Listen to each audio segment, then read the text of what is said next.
Well, good morning, everybody, to see more people. Over the last few weeks, we've been talking about social media, referral marketing, creating funnels, and so forth. Well, I've got a special treat for you today. This is a very close friend of mine. We've known each other for a number of years now, and I can assure you what Oksana brings to the table is quite unique. Now, this woman has actually been in business for plus 18 years, and she's been helping people get brand engagement. She's a brand engagement specialist. And what happens is it actually gets brand engagement, but also it's not just for sales. It's also for customer retention, good for internal dialogue with your team members. And she has a very unique way of doing it. And I must say, every time I catch up with Oksana, we speak most weeks or having cups of teas and coffees, she always comes up with some great ideas. She has this wonderful process, which she's going to be sharing with you over the next few months, like surprise and delight. And I must say, I'll just throw it out to her before I bring her on. She's helped me significantly in changing the things that we do with a subtle touch, which allows us to then be ahead of the game. So welcome, Oksana. So glad to have you on today. Thank you so much, Steve. Good to see you guys. Look, we were talking about what we were going to do, and we wanted to go a little bit outside the box here, because everyone talks about lead generation, which has a lot to do with, let's say, social media, Facebook posts, referral marketing, then pay to play, like Jamie was talking about. But you have a different view on marketing and brand engagement and let's say customer acquisition. And today we're going to talk about discover how the sensory marketing creates brand engagement. And there's a difference between engagement and awareness. So let's just have a little bit of a chat about what your thoughts about a sensory marketing. So it's quite interesting. People talk about brand awareness. And I guess for a lot of us in business, big brands can talk about brand awareness, like Coca-Cola. They can spend $2 million a year and put, big sign of the logo in the building. They can put signs on the stadiums. But for majority of business, like how many businesses, if you look around the size of Coca-Cola, who actually can firstly afford it and secondly measure it. For majority of small, medium-sized, even larger businesses, brand awareness, it's a really big fish. And I always question where is the ROI and how we can measure it. This is why a lot of digital space, if we talk about digital space, people talk about traffic and impressions. My question is, if it does not create engagement and converts into conversation and converts into sales, in my opinion, it's really a waste of money, because everything we do in marketing is to start the conversation. So you cannot pay, I always say, look, you cannot pay your bill with impressions or likes that you get on Facebook page. So this is, I think, a key point we have to ask ourselves when we do any marketing. Does whatever we create going to get people talking? Does this going to create engagement? Because engagement, this is the key to creating customer relationship, to keep them longer with your business, to keep the referrals. So we create brand engagement, and when you talk about ROI, so the reason for creating it, it's that you stay top of mind, right? And why is it important? I believe in business, we don't really, in terms of sales, sales will happen if we stay top of mind. Majority of people know what we do. If you're a painter, if you're a doctor, people know what you do. But how do we as a marketers create the awareness that you are top of mind, and why is it important? So when they're ready to buy, they will choose you, they will choose your brand rather than your competitor. And I've been in industry for over 17 years, and a lot of time what we do, promotional product is a big part of our business. And a lot of time people come to us and they really think about branding, and the first thing people think about is their logo. right? They think the bigger the logo, the better, the more colors we use, the better. But my argument with that, your brand is not your logo. And this is why the topic is of sense marketing. Many of you might be familiar with 5 languages of love. And this is the same kind of approach that we use as a marketer. We're saying, if you really want to create engagement, how do we appeal to your customer senses? Because let's face it, if you look at these logos that I just showed you a minute ago, it's really has no emotions, right? And a lot of time when people develop logos, they mean a lot for them because they spend fortune developing them. But if you look from the customer point of view and you just, I don't know, close your eyes for a second and you think, all of these big brands, does it really mean, you know, you go to NZ Bank, you go to Commonwealth Bank, does it, it's the someone else logo does not really mean anything to us if we're not engage with them on emotional level. And the 5 sense marketing is literally saying how we can engage with all the senses, because the more senses we engage with, the more connected we are to our customers. And this is the 5 senses that everyone know about. It's the sight, how you see things. It's the hearing, the auditorial, taste, touch, and smell. If you would like guys to take a note of sort of, but it's all of us very familiar with what they are, but what does it really mean to us, and what does it mean when we create marketing material, how we can engage every single of these senses.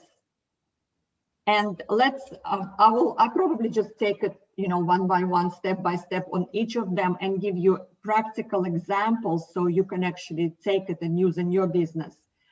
First of all, in any sort of marketing, what we need to do, we need to get emotional with our customers, because emotions create connections. If you remember from your childhood, the only memories we really have, it might be from your family, it's from your school, from your favorite teacher, from your friends. I bet the only thing that really stick in your memory and you carry it with you for many, many years in your life, because it was some sort of emotion that were created in the interaction that we have. So, and it was interesting, it was a donut company in South Korea. They were doing some campaign and they created emotional connections with the customer, and they introduced the smell. They make all the shops smell of coffee, and they measure the sales, and it was 29% increase in sales, because they add another sense of smell. And we all know how it's important. You know, we walk into the flower shop and we go, oh, it smells beautiful. Why is it important? Because then we will carry this with us, versus to walk into the flower shop where they sell plastic flowers. Everyone can see how it would be a very different emotion, right? Yeah, this place smells like plastic. Can't wait. Exactly. I want to get out of here, right? Yeah, I go to a toy shop for that. Yeah. So when, like, if you're in a retail store, make sure that, you know, your place smells amazing. So when customers walk in, they actually want to stay rather than want to run away. And they say that pleasant smell, the statistic, the one of the statistic that's pleasant smell improve your mood by 40%, right? 40%. So if you do anything, like if somebody walk past you, and you probably can pick the memory from your experience, somebody smell nice, you turn around, you look at them, you follow them with your favorite smell, versus somebody that doesn't smell too good. It's like, oh my God, this person might need to go get something. So this is the one of the senses we're talking about, smell. So how do you can apply it to your business?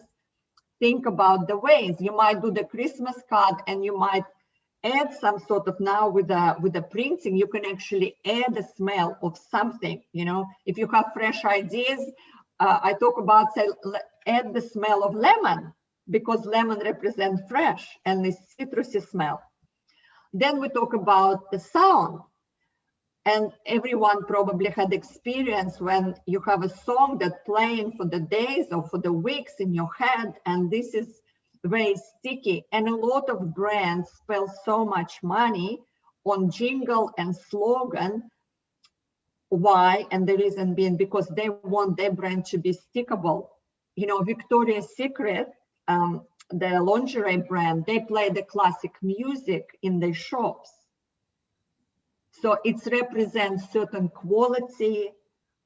Make sure if you're a retail store, make sure you play it not too loud, not too quiet. Like even the sound of the volume of music is very important.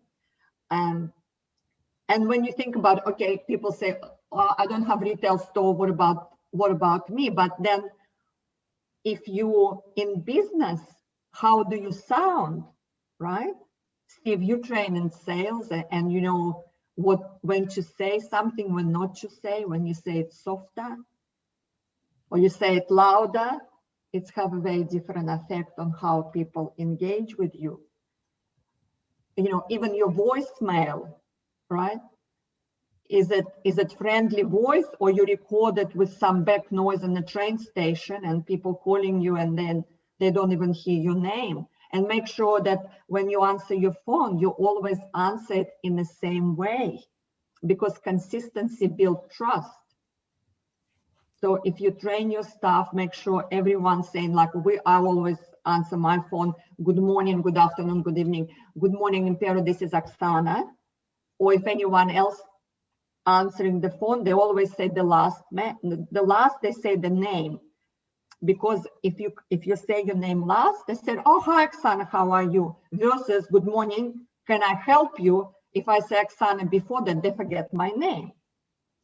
So people remember the last thing. So pay attention, if anything that you do, how can you incorporate sound into your brand and into your marketing? The next sense is touch. And touch is very important, and obviously one sense appealing more to one person than other. But when we're talking about touch, people say it might be challenging to do it in business sense. But I don't think so, because when you think about what do we touch in business, you give someone a business card. This is a touch. Does your business card feel flimsy and you know, soft, or you use the quality material and it's high quality ink and it's laminated? Is your brochure, is your anything that you give out all promotional products? You know, make sure they're good quality. You know, the notebook we did for you, Steve, and the first thing people say, oh, it feels so nice. So the feeling of or if you give a soft toy, suddenly, you know, it's create this certain feeling. If you touch them and they feel, you know, so soft, and you go, oh, it feels so soft, and they feel warm and fuzzy. Why do we want them to feel warm and fuzzy? Because it's again gonna connect them more with our brand, create emotion, create engagement, creates top of mind creates, they're gonna choose us and they're ready to buy. So when it comes to smell, and we've got sound and touch, in the day of everything has gone digital. and I know there's lots of things that we've spoken about over the years about, sure, we can send an email. Sure, we can send a download. However, what's the open rate? What's the engagement rate of those types of things? Now, I recall you were talking about logo a little while ago, and that's definitely, we can see that. However, how much does that engage somebody? Well, it's just a little bit of a memory. So if it comes to smell, and we've got down, say, something that to touch, it's very difficult to do that. And as we were talking the last few weeks about having digitization, Facebook, LinkedIn, and all those sorts of things. Now we're sort of moving into, well, if we're going to get some brand engagement, sure, we might be able to see them on a video, but we can't smell them. And sort of, and I've always heard a statistic you told me a little while ago, Oksana. You said that when it comes down to brand engagement and to people to have you as top of mind, when you send bulky mail, something, whether it's large or whether it's small, there's 100% open rate. So if there's 100% open rate for something you send somebody, I mean, you might have a marketing campaign, you might spend $10, $20 per day to send out to lots of Facebook people. But if you bought and spent that money on sending something that's little, and I'm just going to show people my pen here. Now, I had a Grotti pen initially, and as you can see, there's no logo on my pen. Joey, show me your pen, mate. There you go, there you go. I'm sure Darren's got one too. Now, what you'll see there is no logo. However, we bought an expensive pen, stainless steel. It has a little bit of, it's got texture on it. So it had something that Oksana said, make it feel good. It's something that it feels. Do you like it, Joey? Yeah, it feels good. Yeah, okay. Now everyone call it, when people come to us, they call it, I want a Steve's pen. So when we... No other. So what we did was, she said, well, look, it doesn't have to be a big thing, but it has to be something that people will use. Now, when it comes to the touch, make sure it feels nice. So we got one with a texture on it. And if we're sending marketing out and trying to get people to remember you, what I'm hearing here is that make sure it smells nice. I mean, you did a wonderful campaign with fruit and sent people fruit, so they smelt those sorts of things. But have a scent and then have a sound of some description. Well, that could be a video or some description. But I thought that the touch component of what you were talking about in marketing now, because everyone's gone away from just sending out flyers, but you've talked about with that sensory post, you can see it, you can touch it, you can even smell it, and it'll create a feeling of quality. So I just thought I'd just bring that up because it really dovetailed nicely, because in the age of digitization, that is completely lost. Yeah. And this is why people, this is the biggest challenge this year, because in Zoom, the only senses we use, it's a couple of senses. You can see people, and you can talk to them, but another 3 senses, right? And people who live alone, this is the biggest challenge now, because it's no touch, it's no interaction, you can't smell people, you can't touch them. So this is create very challenging situations. And now even with the businesses, this is why we're so busy, and you, Steve, doing it for your training, you sending them something in the mail. It's got 100% opening rate, number one. And secondly, it's create engagement, right? It's create engagement, and you adding, you're asking what's your favorite snack and putting it in there, create personalization. So another level of engagement. We have to make marketing about them. A lot of time we market and we make it about us. When you do the brochure, and you all remember when you go to dealership that sell expensive cars, when you take this brochure and they sell in Ferrari or Maserati, this brochure has quality, and they spend a lot of money on printing it. Why couldn't they do it, cheap fly from Vistaprint? Because this will communicate different message. So when you look at your brand, and you have to ask yourself, if my brand is quality and prestige, and I want people to feel secure when they're using my service, make sure your marketing material communicate that. If you're saying you're of quality, Don't get them the, business card that you print yourself and cut it with the scissors, right? And you would be surprised some people still do that. And I'm like, wow, better give no business card, in my opinion. Better give no business card, better give no pen, better give nothing than give something that's flimsy, that falls apart, because it's actually going to work in reverse for your brand. I will remember you as, this is the rubbish pen that ruined my $200 shirt. And you definitely, what did you say? Like, this is like in Russian, we have this expression, the greedy person paid twice. So this is a false economy. If you buy the good pen, guess what? Joseph will keep it for 1 year. And every time he uses it, he have a smile. And he said, Steve, I like your pen. Versus you save $1, you give them a shitty pen that fall apart, get ink all over on his fingers. He gonna chuck it in the bin, and he gonna say, no, I don't want anything from Steve anymore. And it's like a lot of people, they make these decisions and choosing the products and don't think about what's happened, what's the repercussion of me choosing this, and applies to everything. You choose the cheap meal, bad quality. You want to take a risk of having stomach problem for the next 2 days? Or you want to pay $5 more and have a fresh one? You decide what's more important. Well, I remember there was a time that you were telling me about a campaign that you ran. It was actually a prospecting campaign, and it was and you said I was organizing something for an umbrella for a company, and I actually was an insurance company, and they wanted to get a umbrella. There was lots of different types. They wanted to get a cheap umbrella, and they wanted to put their logos all over it. And I recall you said, well, hang on, when they receive that cheap umbrella, that's going to say, well, firstly, it's going to have a poor message that say that, well, you have cheap cover, it might not cover. But let's have a good umbrella, which actually will feel good, stand the test of time. They'll keep it. Don't plaster your logo all over it, making sure it's very subtle, if anywhere. But then it was the message that went with it. What the message was, I recall, correct me if I'm wrong, is what, have an umbrella.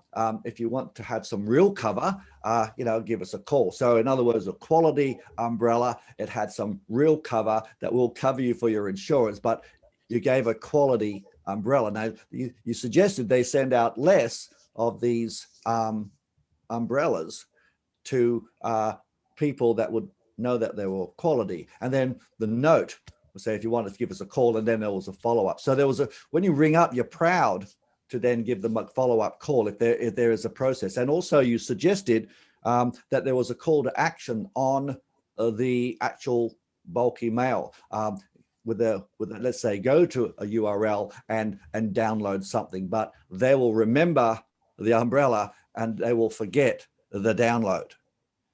Yes, 100%. And now the increase of touch points, Steve, you train in sales. It used to be, you need 7 touch points before people buy from you. Now it's 15 to 17, right? So if you think about, for us to make a sales, it's not just, pick up the phone and say, do you want to buy from me? You need to build this trust. So each touch point needs to be very strategic, well thought, with intention of what's the next step. This is why it's no point sending 100 umbrellas and say, nobody call us.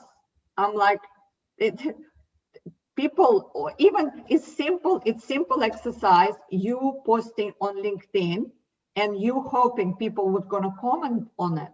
People will not comment if you did not ask for them, please comment, please let me know. So if I'm sending you umbrella or sending you anything, I wanna say, this is what it is. And the next step is, and Steve, you talk about PS is the most powerful thing in any written, handwritten card or any piece of communication. PS, I will be calling you next week.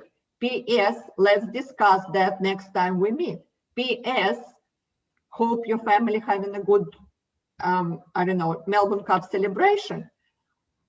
This is what we look first. We always, because PS, it's always very personal. So when we open the card, this is what we look at the first. If they say if information was the key to success, we will all be billionaires with the six packs. So we live in society, we don't need more information. We need engagement, and we need to position ourselves as an expert. So everything you make in marketing, make sure it's beautiful. Make sure you use the color. If you're interested to learn more about psychology of color, how different colors create different emotions, right? This is why financial planners, a lot of people in finance industry and security, they use blue color because blue represents security and trust. So I use red because it's a passion, it's energy. Some people say it's too strong, but I'm happy to question. And look, I've been doing it for 17 years. It's worked for us fine. It's memorable. Red is powerful. If you have a restaurant and you print the wall orange color, people would buy more because the orange color creates emotion of hunger, right? So I don't know, Steve, maybe strategic, you use yellow. So it's very kind of, it's a big scientist behind it. And if you even if you do the coloring, if I give you the box of pencils and I say to you, can you color this picture? You pick the color. You think you just pick randomly. It's actually psychology behind it. And every given day, I pick a different color. Depends on your emotions. And we think, oh, I just pick this. And you think it has no reason. If you start researching and finding out, oh, I wonder. And the people who do yoga and very sort of spiritual, they will understand how it works. So if we learn about that and use these skills the same way, Steve, you use DISC model in sales, not to manipulate and sell people more, to actually connect with them on a level that they understand and appreciate, rather than this is my style, right? And this is what's important. So check out your website colors. What's the colors of your brochure? Make sure it's consistent and make it your marketing strategy. Look at across everything that you do to represent the same message, to represent the same feeling. And I'm not religious person, but if you look, the biggest brand in the world, I'm not sure, guys, if you know what's the biggest brand in the world, is religion, it's churches. And when you go to church, they use all 5 sense marketing. The way it looks is amazing, right? You walk in, you have goosebumps just looking at it. They have a specific smell, right? They burn incense, they burn whatever candles. So you know what this church, if you close your eyes and a blind person walked in the church, he will know he's in the church because it smells very specific. Then, of course, the person who does the prayers, he touches you and they give you something to eat. The symbolic, I don't know, whatever the little piece of biscuit, or I don't know how you call it. So when you think about it and look how powerful religion is and how many people follow in it. And the reason being because they engage all 5 senses. So how can we go and say, okay, if they can do it, okay, we don't want to create new religion, but can we create religion with our own brands? Because this is what's create success, I think. If you have followers, if you have people who believe in what you do, they stay with you, they refer you, and this is why we're all in business. So now we've got a bit of a forum here. So given that we've talked about these sensors, and I think a great analogy on how we could use it, we might get some of the guys to actually maybe ask you a couple of questions, tell them what sort of business they are in and how they could use sensory marketing and use some of those, but maybe not all of them. I mean, if we could use all of them, that'd be terrific. But, you know, if you have the touch or the sight or maybe the smell and the hearing, whatever it may be, they might just throw it out to you. You might just throw out a couple of ideas. If anyone got any questions for Oksana, if so, just come off mute and just ask her a question. If you'd like to have a question or two.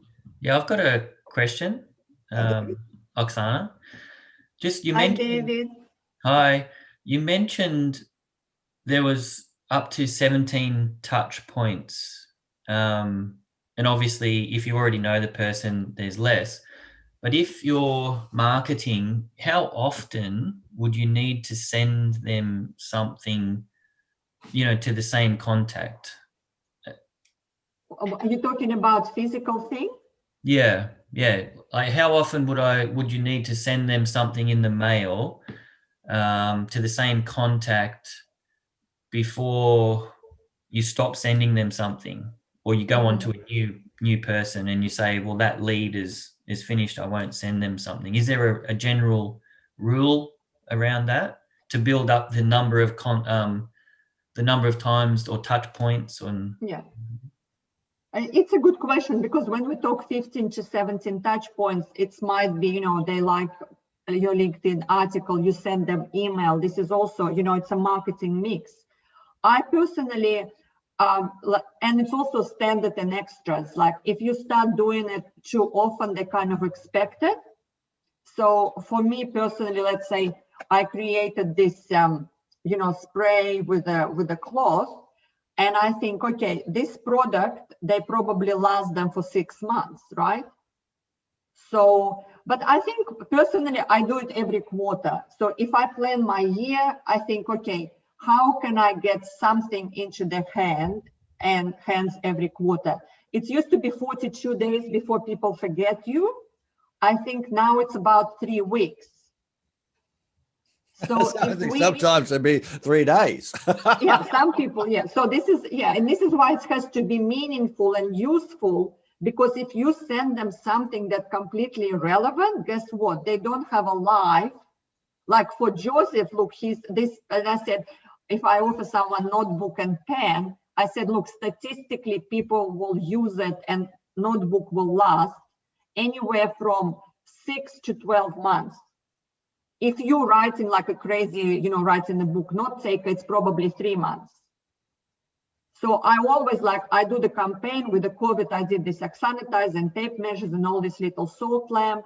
And then 3 months later, I'm thinking, okay, what's going to be next campaign? And you then you have time to plan and to find out more about them, right? Oh, by the way, what's your favorite summer drink? And you ask them in winter. By the time summer comes, you're sending them whatever Prosecco or beer, and they go, wow, how did you know about it? Because they forgot you asked them 6 months ago, and Steve is brilliant at that. So if we put this into perspective, we want to say we're going to send something. It's going to be done like what David was asking. It's going to be sent quarterly. That's a nurturing component to be front of mind, and it will have to have a call to action each time they send that. Now, I would suggest, and correct me if I'm wrong here, you might send the physical thing 4 times a year, but then there's other touch points that you can do. Yeah, it's a mix. A card or a letter or something could be construed as a touch point, but I think that sometimes it's better to send them something in the mail than actually just an email. But I would suggest that quarterly touch point might be a little bricky-brack. But I'd like to sort of ask a question here for everybody. If we were going to do something with sensory marketing now, going through to Christmas, and it had us like a call to action type of scenario, what's some ideas? I mean, we've got Joey, he's in finance. I know Jamie's in health and wellness. So is Amanda. You know, Darren's he's our master. He's in sales and communication. I'm not quite sure what Michael and David and Mel do, but what's some ideas that we could actually do now to get, say, let's say some ROI, like you were saying? What can we send out that would have a message to get someone to say, hey, call Joey, call Darren, or click the button, or whatever it may be? Have you got a couple of ideas? Maybe Jamie might like to ask a few questions here, because he's very, very astute with the paid to play process. However, on the other side of the equation, I'm not quite sure what he does when it comes down to century marketing. Well, firstly, hi, Oksana, and thanks so much. Jamie. Yeah, lovely to see you.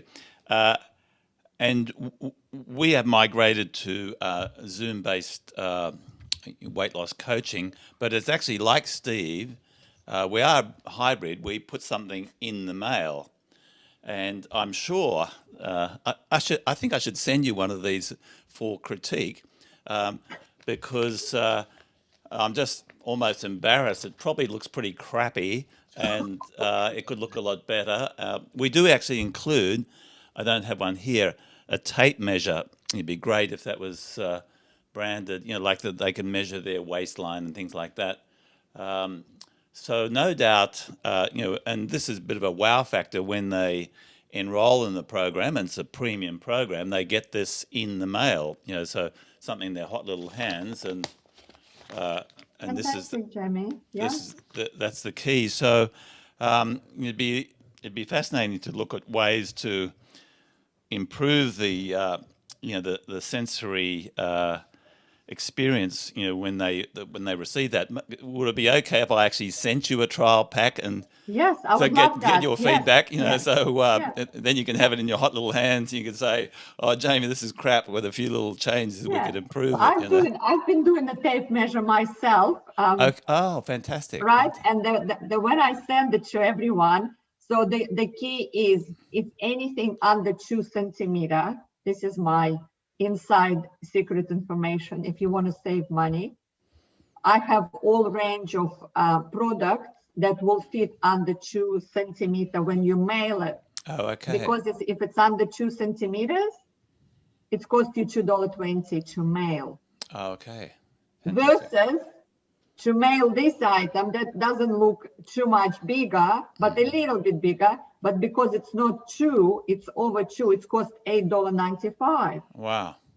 So the difference is enormous. So for me, rather than spending $6 difference in the postage, I rather spend it on the product, because it's all about perceived value, right? Why, you can I rather spend more on the product than spending on the postage. But again, you might have customers that, my economy class, so this is my message with COVID. I send it to everyone with PS, stay healthy and safe. And this is little tool to help you in the COVID situation. It's a tape measure, but guess what? It's meter in half. Huh. So It's very relevant to the current situation. And so when you ask me examples, again, it's need to be, I'm not about the product. I got 20,000 products. It's like, who is your market, how you want them to feel, what's your brand all about, then we find what it's going to represent that. And I don't care what it is, whatever it is, this is a gadget. Does this say we are fun? Or it doesn't? Okay, does this say that we are fun?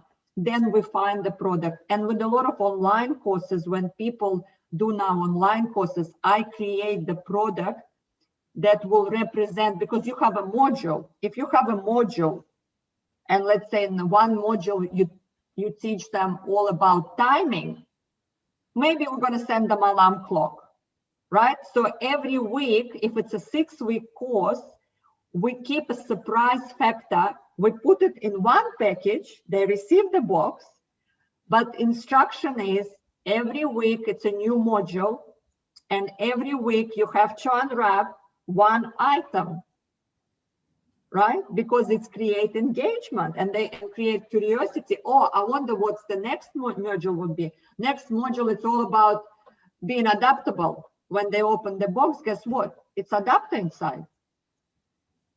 So it's become stickable. It's exactly what we did with Steve with the Rubik Cube. He was teaching disc model. My question is how we can reinforce the learning. He got it, right? That's right. Right? You got it, my friend. So you got it. It's reinforced the experience. It's, reminder. You're not going to chuck it out. It's relevant because of the color. Every time you look at it, it's saying, what's my IMD? Like, wow. And it's cost $10. Last time I did Facebook advertising, it's cost me $18 per click. I had 7,500 impressions. I did it for 6 months. Guess how many leads I got? 0. Right? So I'm not saying digital doesn't work. I'm always saying for digital to work, you need to have big budget. You need to have super experienced person who can deliver. And from my experience, and I experiment for 7 years, I have not found this person. A lot of making promises. I tried many times. And I know that tape measure that cost me $2 generate $20,000 in sales. Right? So who else how many more tape measures can I buy? Right? What else? So if we actually put the tape measure in perspective, you send it out to a whole lot of people, and I think you told me something many moons ago. When you send a tape measure, as long as it's relevant, the secret sauce is the note you put with it. Yeah, this is only relevant because of COVID. Meter in half, this has become, oh my God, product. If I sent it 2 years ago, people say, it's nothing. My Oksana, it's crazy because everyone giving hand sanitizers, and I come up with Oksana because I'm not boring. I got Oksana. Your brand is safe in our hands. It's crazy, but guess what? It's create emotion. People remember that.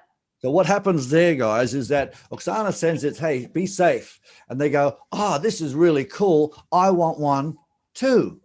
So they give her a call and say, I really like that gizmo. I really like that sanitizer. How much? So there's exactly right.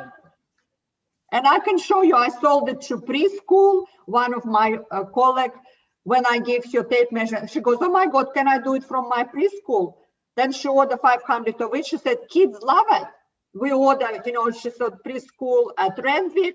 We put all details. She goes, give it out in all the council and coffee shops, and the kids love it. So this is actually me giving her something $3, $4 worth. Give me $7,000 order. Like, it's no brainer for me. And the more I experiment with digital, the more I believe, and you can measure it. You can literally go spend $1,000. You send it to 100 people, and you go, okay, how did it work for me?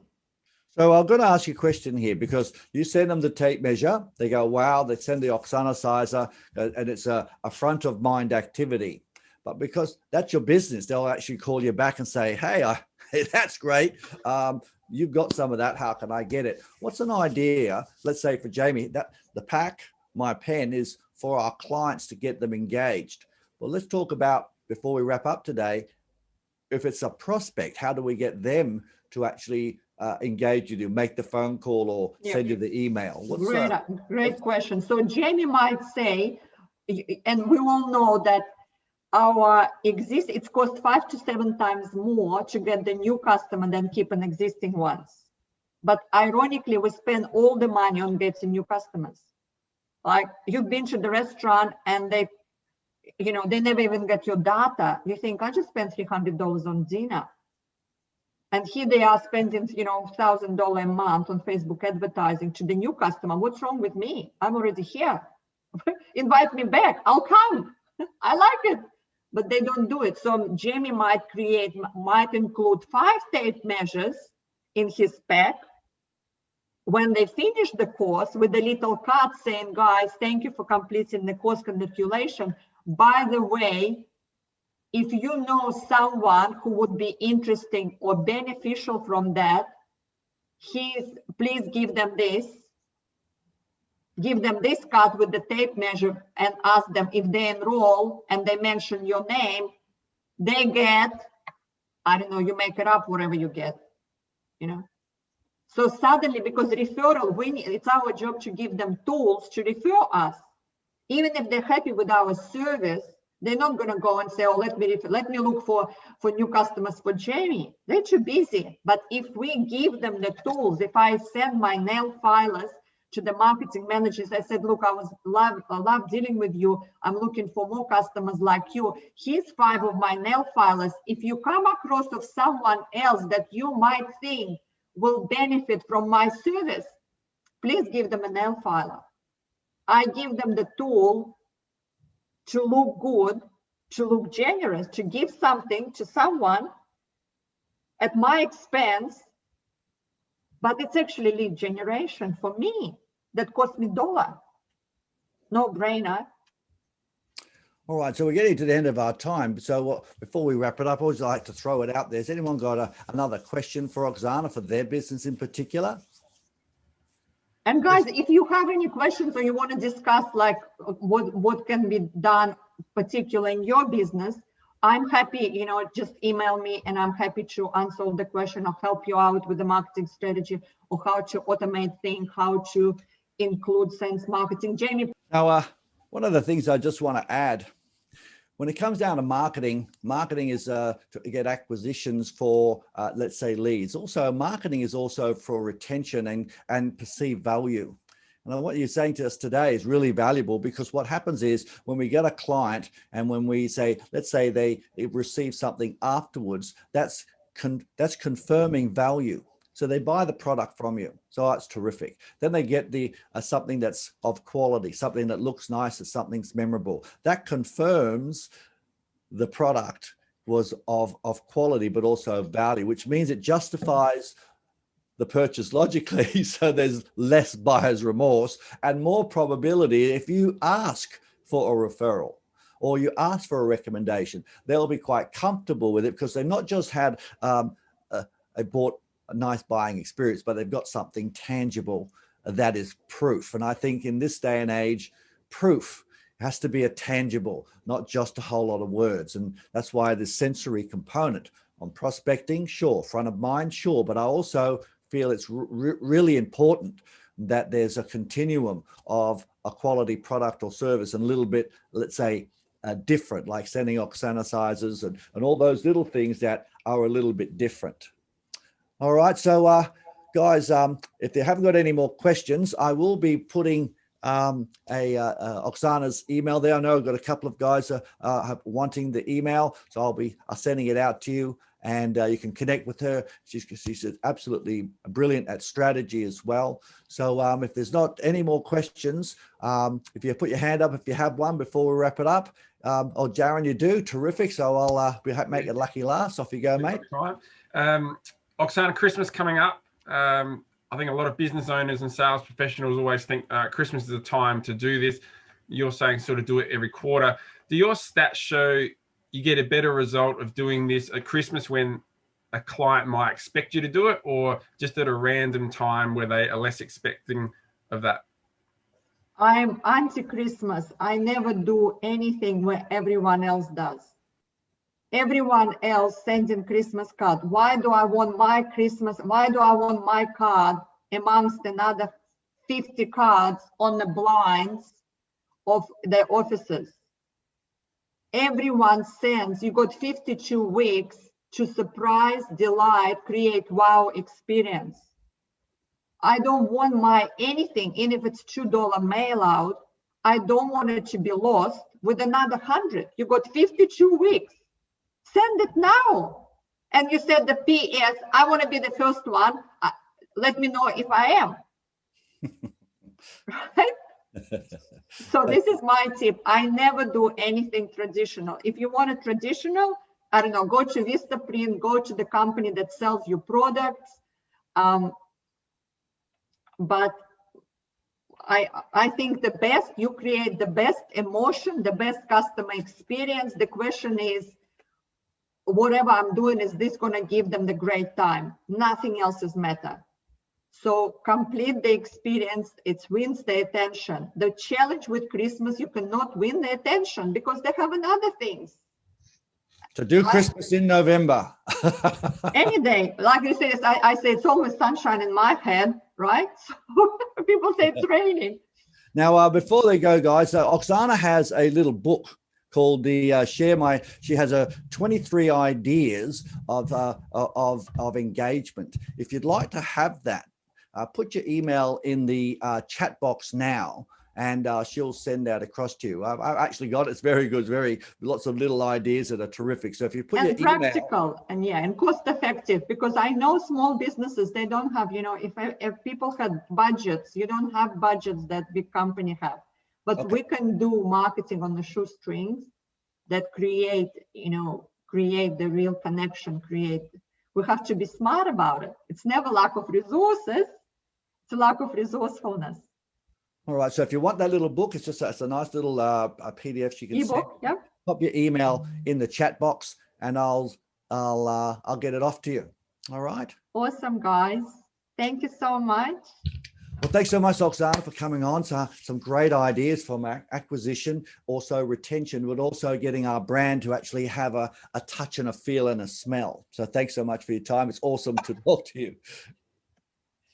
Look, guys, action is everything, I can assure you, if it's what you do about what Oksana's shown you today. Do you need to acquire? Do you need to get out there to be seen? Do you need to be heard? Do you need to be smelt? And by the way, she's absolutely spot on. The olfactory factor has significant bearing on how you feel about people. So if you want to know a little bit more, I'll put Oksana's details in the replay for our Sales Authority Club. And also, if you'd like to have that 23 ideas, put the email in the chat box before we wrap it up. All right, terrific. All right, I'll save all that. Thanks for joining us today, and we'll catch you later. Bye for now.